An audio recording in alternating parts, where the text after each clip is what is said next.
नमस्ते सभी को। मेरा नाम श्याम है। मैं आज की कक्षा का शिक्षक हूँ। पिछली कक्षा में हमने लाभ और हानि प्रतिशत की गणना के बिना का परिचय सीखा था। मैं आपसे बात करना चाहूंगा कि हम इस अध्याय के लिए गूगल फॉर्म्स और पीडीएफ प्रश्न बैंक के साथ अभ्यास कर रहे हैं। क्या आपको फीडबैक उपयोगी लगा? हाँ, मुझे लगा फीडबैक से मुझे चीजें बेहतर समझ में आने लगी है। बिल्कुल। जब आप फीडबैक के साथ अपनी तर्क शक्ति को मजबूत करते हैं तो आप नए समस्याओं को आत्मविश्वास से हल कर सकते हैं। प्रत्येक समस्या आपके ज्ञान को मजबूत करने का अवसर है। समझ गया। अगर मैं एक मुश्किल सवाल हल कर सकती हूँ तो मैं वही तरीका और सवालों पर भी लगा सकती हूँ, है ना? बिल्कुल। आगे बढ़ते हुए इस विधि को आजमाएं। पहले समस्या को खुद से हल करें, फिर फीडबैक को गंभीरता से लें और देखें कि यह आपको कैसे मदद करता है। ये तो सही लग रहा है। फिर मैं अपनी ही तरकीब बना सकती हूँ सवाल हल करने के लिए। आपके तर्कशक्ति कौशल का मूल्यांकन करने के लिए यह तैयार किया गया है और यह आपकी शैक्षणिक सफलता और भविष्य की समस्याओं के समाधान में मदद करेगा। इस यात्रा में हम विभिन्न तकनीकों पर ध्यान देंगे ताकि आप नवोदय विद्यालय चयन परीक्षा की तैयारी के लिए पूरी तरह से तैयार हों। अब चलिए पहले अध्याय की चर्चा शुरू करते हैं। परिमाप और क्षेत्रफल। बहुभुजों का परिमाप वर्ग, आयत और त्रिकोण का क्षेत्रफल आयत के भाग के रूप में। अध्याय का शीर्षक परिमाप और क्षेत्रफल। बहुभुजों का परिमाप वर्ग, आयत और त्रिकोण का क्षेत्रफल आयत के भाग के रूप में। अध्याय का अवलोकन। यह अध्याय अंकगणित परीक्षण इकाई का एक हिस्सा है जो JNV-JNV-ST 2025 कक्षा 6 के लिए विशेषज्ञ तैयारी पुस्तक में है। यह उन छात्रों के लिए तैयार किया गया है जिन्होंने भारत में कक्षा 5 पूरी की है और जवाहर नवोदय विद्यालय चयन परीक्षा JNV-ST के लिए तैयारी कर रहे हैं। यह अध्याय छात्रों को परिमाप और क्षेत्रफल के सिद्धांतों को समझने में मदद करेगा, विशेष रूप से बहुभुजों के परिमाप और वर्ग, आयत और त्रिकोण के क्षेत्रफल पर ध्यान केंद्रित करेगा। त्रिकोण को आयत का एक भाग माना जाएगा। अध्याय में स्पष्ट व्याख्याएं, सूत्र, उदाहरण और अभ्यास समस्याएं शामिल हैं ताकि एक व्यापक समझ सुनिश्चित की जा सके। अध्ययन के उद्देश्य। इस अध्याय के अंत तक छात्र सक्षम होंगे परिमाप और क्षेत्रफल के सिद्धांतों को समझना, विभिन्न बहुभुजों का परिमाप निकालना, वर्ग, आयत और त्रिकोण का क्षेत्रफल निकालना, वास्तविक जीवन की समस्याओं को हल करने में इन सिद्धांतों का अनुप्रयोग करना। अनुभाग 1 परिमाप और क्षेत्रफल को समझना। 1.1 परिमाप क्या है? परिभाषा। परिमाप एक बहुभुज की सीमा के चारों ओर की कुल दूरी है। इकाइयां। परिमाप को सेंटीमीटर, cm, मीटर, m आदि जैसी रेखीय इकाइयों में मापा जाता है। उदाहरण। एक वर्ग का परिमाप उसके भुजाओं की लंबाई को 4 से गुणा करके निकाला जाता है। इसलिए 4 सेंटीमीटर भुजा वाले वर्ग का परिमाप होगा। परिमाप 4 सेंटीमीटर 4 16 सेंटीमीटर, इसलिए वर्ग का परिमाप 16 सेंटीमीटर है। एक आयत का परिमाप निम्नलिखित सूत्र का उपयोग करके निकाला जाता है। परिमाप 2 लंबाई प्लस चौड़ाई। दिए गए मानों को प्रतिस्थापित करते हुए परिमाप 2 6 मीटर प्लस 3 मीटर। परिमाप 2/9 मीटर। परिमाप 18 मीटर, इसलिए आयत का परिमाप 18 मीटर है। 1.2 क्षेत्रफल क्या है? परिभाषा। क्षेत्रफल एक 2 आयामी आकृति के अंदर की जगह की मात्रा है। इकाइयां। क्षेत्रफल को वर्ग इकाइयों जैसे वर्ग सेंटीमीटर, स्क्वायर सेंटीमीटर, वर्ग मीटर, स्क्वायर मीटर आदि में मापा जाता है। उदाहरण। 5 सेंटीमीटर भुजा वाले वर्ग का क्षेत्रफल है। क्षेत्रफल 5 5 25 cm सुपरस्क्रिप्ट 2।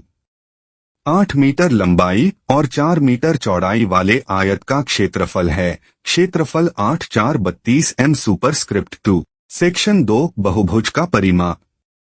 2.1 वर्ग का परिमाप। वर्ग का परिमाप उसके भुजा के लंबाई को 4 से गुणा करके निकाला जाता है। यहाँ गणितीय स्वरूप में सूत्र दिया गया है। सूत्र परिमाप 4 भुजा की लंबाई। चरण दर चरण उदाहरण। यहाँ आपके समाधान का विवरण है। सही सूत्र का उपयोग किया। आपने सही सूत्र परिमाप 4 भुजा की लंबाई का उपयोग करके वर्ग के परिमाप की गणना की। मानों का प्रतिस्थापन किया। आपने दिए गए भुजा की लंबाई 7 सेंटीमीटर को सूत्र में सही ढंग से प्रतिस्थापित किया। गणना की। आपके द्वारा 4 और 7 का गुणन करना सही था, जिससे परिमाप 28 सेंटीमीटर आया। इसलिए वर्ग का परिमाप 28 सेंटीमीटर है। 2.2 आयत का परिमाप। सूत्र आयत का परिमाप उसकी लंबाई और चौड़ाई के योग को 2 से गुणा करके निकाला जाता है। यहाँ गणितीय स्वरूप में सूत्र दिया गया है। परिमाप 2 लंबाई प्लस चौड़ाई। इसका मतलब है कि यदि आप आयत की लंबाई और चौड़ाई जानते हैं तो आप लंबाई और चौड़ाई को जोड़कर फिर उस योग को 2 से गुणा करके उसका परिमाप निकाल सकते हैं।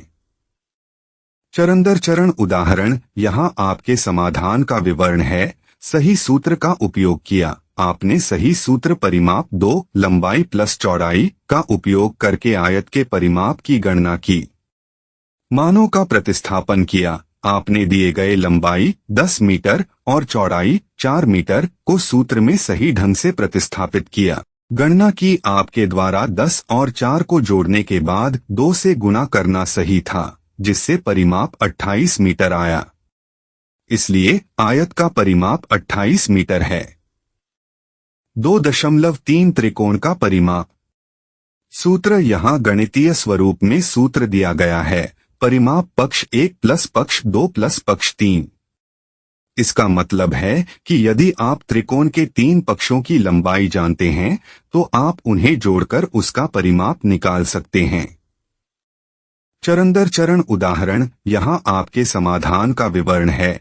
सही सूत्र का उपयोग किया। आपने सही सूत्र परिमाप पक्ष 1 प्लस पक्ष 2 प्लस पक्ष 3 का उपयोग करके त्रिकोण के परिमाप की गणना की। मानों का प्रतिस्थापन किया। आपने दिए गए पक्षों की लंबाई 5 सेंटीमीटर, 6 सेंटीमीटर और 7 सेंटीमीटर को सूत्र में सही ढंग से प्रतिस्थापित किया। गणना की। आपके द्वारा 5, 6 और 7 का जोड़ना सही था, जिससे परिमाप 18 सेंटीमीटर आया। इसलिए त्रिकोण का परिमाप 18 सेंटीमीटर है। 2.4 नियमित बहुभुज का परिमाप। सूत्र परिमाप संख्या के पक्ष भुजा की लंबाई। चरण दर चरण उदाहरण। यहाँ आपके समाधान का विवरण है। सही सूत्र का उपयोग किया। आपने सही सूत्र परिमाप संख्या के पक्ष भुजा की लंबाई का उपयोग करके नियमित बहुभुज के परिमाप की गणना की। मानों का प्रतिस्थापन किया। आपने दिए गए पक्षों की संख्या 6 और भुजा की लंबाई 4 सेंटीमीटर को सूत्र में सही ढंग से प्रतिस्थापित किया। गणना की। आपके द्वारा 6 और 4 का गुणन करना सही था, जिससे परिमाप 24 सेंटीमीटर आया। इसलिए षटभुज का परिमाप 24 सेंटीमीटर है। सेक्शन 3 वर्ग और आयत का क्षेत्रफल। 3.1 वर्ग का क्षेत्रफल। सूत्र क्षेत्रफल भुजा की लंबाई भुजा की लंबाई। चरण दर चरण उदाहरण। यहाँ आपके समाधान का विवरण है। सही सूत्र का उपयोग किया। आपने सही सूत्र क्षेत्रफल भुजा की लंबाई का उपयोग करके वर्ग का क्षेत्रफल निकाला। मानों का प्रतिस्थापन किया। आपने दिए गए भुजा की लंबाई 5 सेंटीमीटर को सूत्र में सही ढंग से प्रतिस्थापित किया। गणना की। आपके द्वारा 5 और 5 का गुणन करना सही था, जिससे क्षेत्रफल 25 वर्ग सेंटीमीटर आया। इसलिए वर्ग का क्षेत्रफल 25 वर्ग सेंटीमीटर है। 3.2 आयत का क्षेत्रफल। सूत्र आयत का क्षेत्रफल उसकी लंबाई को उसकी चौड़ाई से गुणा करके निकाला जाता है। यहाँ गणितीय स्वरूप में सूत्र दिया गया है, क्षेत्रफल लंबाई चौड़ाई। इसका मतलब है कि यदि आप आयत की लंबाई और चौड़ाई जानते हैं तो आप इन दोनों मानों को गुणा करके उसका क्षेत्रफल निकाल सकते हैं। चरण दर चरण उदाहरण। यहाँ आपके समाधान का विवरण है। सही सूत्र का उपयोग किया। आपने सही सूत्र क्षेत्रफल लंबाई चौड़ाई का उपयोग करके आयत का क्षेत्रफल निकाला। मानों का प्रतिस्थापन किया। आपने दिए गए लंबाई 8 मीटर और चौड़ाई 3 मीटर को सूत्र में सही ढंग से प्रतिस्थापित किया। गणना की। आपके द्वारा 8 और 3 का गुणन करना सही था, जिससे क्षेत्रफल 24 वर्ग मीटर आया। इसलिए आयत का क्षेत्रफल 24 वर्ग मीटर है। सेक्शन 4 त्रिकोण का क्षेत्रफल आयत के हिस्से के रूप में। 4.1 त्रिकोण के क्षेत्रफल को समझना। संविधान एक त्रिकोण को आड़ा तिरछा काटने पर एक आयत का आधा भाग माना जा सकता है। सूत्र त्रिकोण का क्षेत्रफल आधे आधार को ऊंचाई से गुणा करके निकाला जाता है। यहाँ गणितीय स्वरूप में सूत्र दिया गया है, क्षेत्रफल आधा आधार ऊंचाई। इसका मतलब है कि यदि आप एक त्रिकोण का आधार और ऊंचाई जानते हैं तो आप आधे आधार को ऊंचाई से गुणा करके उसका क्षेत्रफल निकाल सकते हैं। व्याख्या। एक आयत को एक विकर्ण खींचकर दो समान त्रिकोणों में बांटा जा सकता है। इसलिए एक त्रिकोण का क्षेत्रफल उसी आधार और ऊंचाई से बने आयत के क्षेत्रफल का आधा होता है। 4.2 चरण दर चरण उदाहरण। उदाहरण 6 सेंटीमीटर के आधार और 4 सेंटीमीटर की ऊंचाई वाले त्रिकोण का क्षेत्रफल निकालें। यहाँ आपके समाधान का विवरण है। सही सूत्र का उपयोग किया। आपने सही सूत्र क्षेत्रफल आधा आधार ऊंचाई का उपयोग करके त्रिकोण का क्षेत्रफल निकाला। मानों का प्रतिस्थापन किया। आपने दिए गए आधार 6 सेंटीमीटर और ऊंचाई 4 सेंटीमीटर को सूत्र में सही ढंग से प्रतिस्थापित किया। गणना की। आपके द्वारा आधा को 6 और फिर 4 से गुणा करना सही था, जिससे क्षेत्रफल 12 वर्ग सेंटीमीटर आया। इसलिए त्रिकोण का क्षेत्रफल 12 वर्ग सेंटीमीटर है। सेक्शन 5 वास्तविक जीवन में अनुप्रयोग। 5.1 वास्तविक जीवन में परिमाण और क्षेत्रफल खोजना। उदाहरण। एक बगीचा आयत के आकार में है, जिसकी लंबाई 15 मीटर और चौड़ाई 10 मीटर है। बगीचे का परिमाण और क्षेत्रफल निकालें। समाधान। यहाँ आपके समाधान का विवरण है।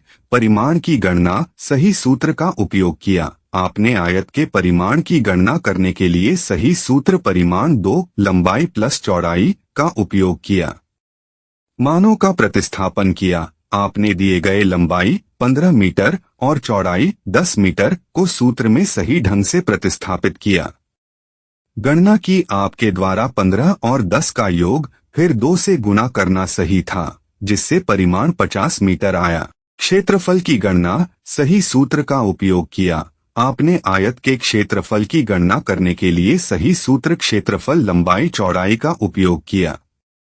मानों का प्रतिस्थापन किया। आपने दिए गए लंबाई 15 मीटर और चौड़ाई 10 मीटर को सूत्र में सही ढंग से प्रतिस्थापित किया। गणना की। आपके द्वारा 15 और 10 का गुणन करना सही था, जिससे क्षेत्रफल 150 वर्ग मीटर आया। इसलिए बगीचे का परिमाण 50 मीटर और क्षेत्रफल 150 वर्ग मीटर है। 5.21 कमरे का डिजाइन। उदाहरण। यदि आप 4 मीटर की प्रत्येक भुजा वाले एक वर्ग कमरे में टाइलें बिछाना चाहते हैं तो आपको कितने वर्ग मीटर की टाइलों की आवश्यकता होगी? समाधान। यहाँ आपके समाधान का विवरण है। सही सूत्र का उपयोग किया। आपने वर्ग का क्षेत्रफल निकालने के लिए सही सूत्र क्षेत्रफल भुजा की लंबाई का उपयोग किया। मानों का प्रतिस्थापन किया। आपने दिए गए भुजा की लंबाई 4 मीटर को सूत्र में सही ढंग से प्रतिस्थापित किया। गणना की। आपके द्वारा 4 और 4 का गुणन करना सही था, जिससे क्षेत्रफल 16 वर्ग मीटर आया। इसलिए आपको कमरे को ढकने के लिए 16 वर्ग मीटर की टाइलों की आवश्यकता होगी। सेक्शन 6 अभ्यास समस्याएं 6.1 परिमाण की गणना की समस्याएं। समस्या 1 एक आयत का परिमाण निकालें जिसकी लंबाई 12 मीटर और चौड़ाई 7 मीटर है। समाधान। यहाँ आपके समाधान का विवरण है। सही सूत्र का उपयोग किया। आपने आयत के परिमाण की गणना करने के लिए सही सूत्र परिमाण 2 लंबाई प्लस चौड़ाई का उपयोग किया। मानों का प्रतिस्थापन किया। आपने दिए गए लंबाई 12 मीटर और चौड़ाई 7 मीटर को सूत्र में सही ढंग से प्रतिस्थापित किया। गणना की। आपके द्वारा 12 और 7 का योग फिर 2 से गुणा करना सही था, जिससे परिमाण 38 मीटर आया। इसलिए आयत का परिमाण 38 मीटर है। समस्या 2 एक वर्ग का परिमाण निकालें जिसकी भुजा की लंबाई 9 सेंटीमीटर है। समाधान। यहाँ आपके समाधान का विवरण है। सही सूत्र का उपयोग किया। आपने वर्ग के परिमाण की गणना करने के लिए सही सूत्र परिमाण 4 भुजा की लंबाई का उपयोग किया। मानों का प्रतिस्थापन किया। आपने दिए गए भुजा की लंबाई 9 सेंटीमीटर को सूत्र में सही ढंग से प्रतिस्थापित किया।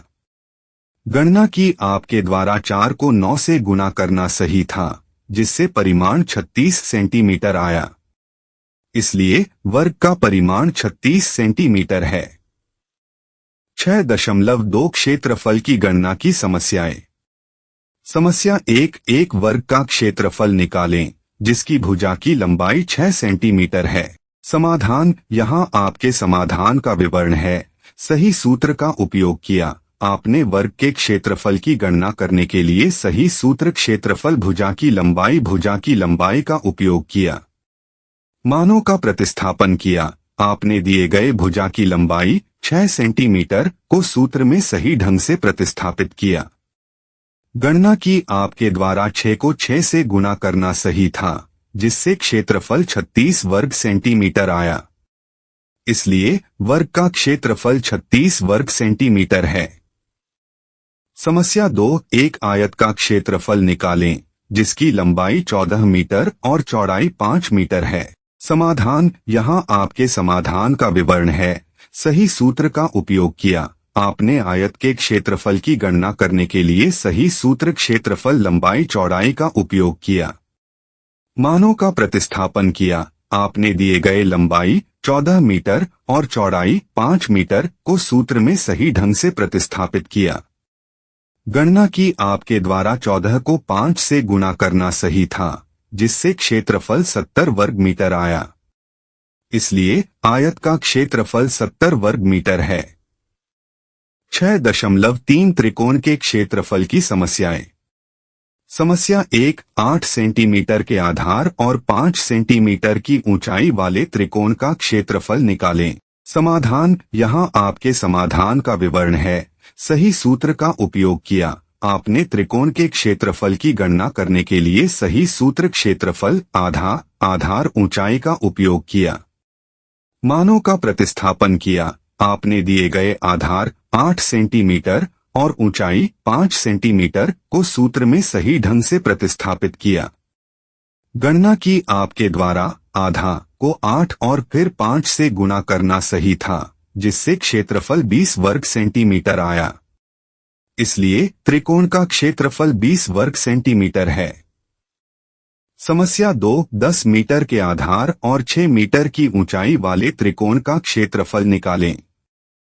समाधान। यहाँ आपके समाधान का विवरण है। सही सूत्र का उपयोग किया। आपने त्रिकोण के क्षेत्रफल की गणना करने के लिए सही सूत्र क्षेत्रफल आधार ऊंचाई का उपयोग किया। मानों का प्रतिस्थापन किया। आपने दिए गए आधार 10 मीटर और ऊंचाई 6 मीटर को सूत्र में सही ढंग से प्रतिस्थापित किया। गणना की। आपके द्वारा आधा को 10 और फिर 6 से गुणा करना सही था, जिससे क्षेत्रफल 30 वर्ग मीटर आया। इसलिए त्रिकोण का क्षेत्रफल 30 वर्ग मीटर है। सेक्शन 7 सामान्य गलतियां जिनसे बचें। 7.1 परिमाण और क्षेत्रफल में भ्रम। सलाह। याद रखें कि परिमाण एक आकार के चारों ओर की दूरी है, जबकि क्षेत्रफल उसके भीतर का स्थान है। 7.2 सूत्रों का गलत उपयोग। सलाह, हमेशा यह दोबारा चेक करें कि क्या आप परिमाण या क्षेत्रफल के लिए सही सूत्र का उपयोग कर रहे हैं। 7.3 समान इकाइयों का उपयोग करना भूलना। सलाह, परिमाण या क्षेत्रफल की गणना करने से पहले सुनिश्चित करें कि सभी माप समान इकाइयों में हों। निष्कर्ष, इस अध्याय ने बहुभुजों के परिमाण और वर्ग, आयत और त्रिकोण के क्षेत्रफल की गणना के आवश्यक सिद्धांतों से परिचित कराया है। ये बुनियादी कौशल ज्यामिति की एक विस्तृत श्रृंखला की समस्याओं को हल करने के लिए महत्वपूर्ण हैं। अपने समझ को मजबूत करने और इन सिद्धांतों को वास्तविक जीवन की परिस्थितियों में लागू करने के लिए दिए गए समस्याओं का अभ्यास करें। अभ्यास प्रश्न 1। एक आयत के भुजाएं 5:04 के अनुपात में हैं। यदि इसका परिमाण 72 सेंटीमीटर है तो इसकी लंबाई क्या होगी? ए 40 सेंटीमीटर, बी 20 सेंटीमीटर, सी 30 सेंटीमीटर, डी 60 सेंटीमीटर। सही उत्तर बी। व्याख्या, विकल्प बी सही उत्तर है।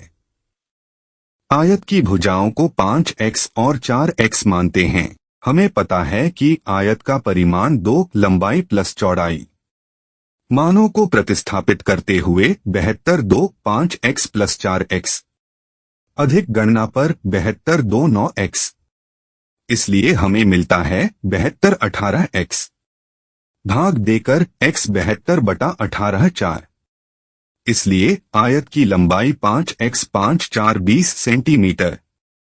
2 एक आयताकार खेत की बाड़ लगाने की लागत, जिसकी लंबाई 34 मीटर और चौड़ाई 18 मीटर है, प्रति मीटर 2.25 रुपए है। ए 243 रुपए, बी 234 रुपए, सी 240 रुपए, डी 334 रुपए। सही उत्तर बी। व्याख्या, विकल्प बी सही उत्तर है। हमें खेत की बाड़ लगाने के लिए आयत का परिमाण निकालना होगा। आयत के आयाम हैं लंबाई 34 मीटर, चौड़ाई 18 मीटर। हमें पता है कि परिमाण 2 लंबाई प्लस चौड़ाई। मानों को प्रतिस्थापित करते हुए आयत का परिमाण 2 34 प्लस 18 2 52 104 मीटर। इसलिए खेत की बाड़ लगाने की लागत प्रति मीटर 2.25 रुपए की दर से 104 2.25 234 रुपए। 3 यदि एक आयताकार खेत की बाड़ लगाने की लागत 600 रुपए है और इसकी लंबाई 24 मीटर है तो खेत की चौड़ाई क्या होगी, जबकि बाड़ लगाने की दर 7.50 रुपए प्रति मीटर है? ए 8 मीटर, बी 18 मीटर, सी 24 मीटर, डी 16 मीटर। सही उत्तर डी। व्याख्या, विकल्प डी सही उत्तर है। यह दिया गया है कि आयताकार खेत की बाड़ लगाने की लागत 600 रुपए, तो खेत की बाड़ लगाने की दर 7.50 रुपए प्रति मीटर। हमें पता है कि खेत का परिमाण बाड़ लगाने की लागत बटा बाड़ लगाने की दर। मानों को प्रतिस्थापित करते हुए खेत का परिमाण 600 बटा 7.50 80 मीटर। खेत की लंबाई 24 मीटर, तो हम चौड़ाई निकाल सकते हैं। खेत की चौड़ाई परिमाण 2 लंबाई 80 बटा 2 24 16 मीटर। अब आपकी प्रैक्टिस का समय है।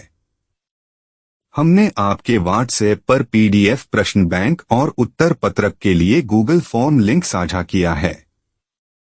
सिस्टम आपके उत्तरों को आंसर की से स्वतः मिलाता है और विस्तृत स्पष्टीकरण के साथ फीडबैक देता है। ये तो बहुत अच्छा है। मुझे इंतजार करना बिल्कुल पसंद नहीं है। और यह मैनुअल गणना की त्रुटियों को भी समाप्त करता है जो समय लेने वाला होता है। गूगल फॉर्म्स तुरंत यह सब कर देता है।